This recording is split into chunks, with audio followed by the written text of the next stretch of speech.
Talk about something important. Let's talk about how to handle the natural peanut butter mixing situation. Grocery store, you want to store it upside down for like whatever, a week or a couple weeks, but then like the day or two before you want to open it, you have to put it back so all the peanut butter's not stuck to this inside lid.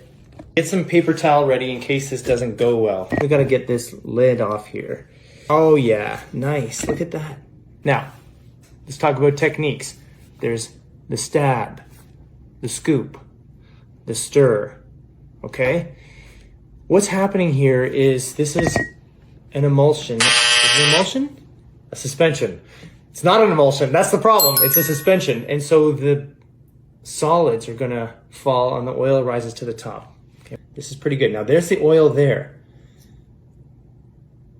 If you don't stir this properly, you're gonna have an oily peanut butter for like the first part of this experience, and then when you get near the bottom it's going to be all super hard and gross, which is fine. You just add a bit more peanut oil to it, but then overall you've had more fat compared to its protein content. All right, so I'm just giving it a gentle stir.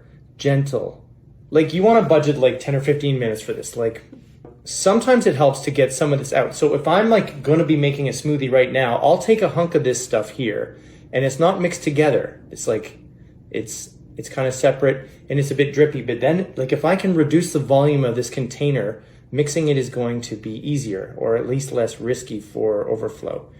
Now, the scoop technique is really important. You want to get down to the bottom and scoop the solids up to the top, rotate. Get down to the bottom and drag it up against the side, rotate. Get down to the bottom, little tiny stirs at the top. Little tiny stirs at the top. When you go to use it again, you got to scoop. Oh, I almost botched it on the edge there. When you go to get it out of the fridge, scoop and pull it up. Scoop and pull it up. I'm good. So then you scrape this off. No need to use like a cooking blender or a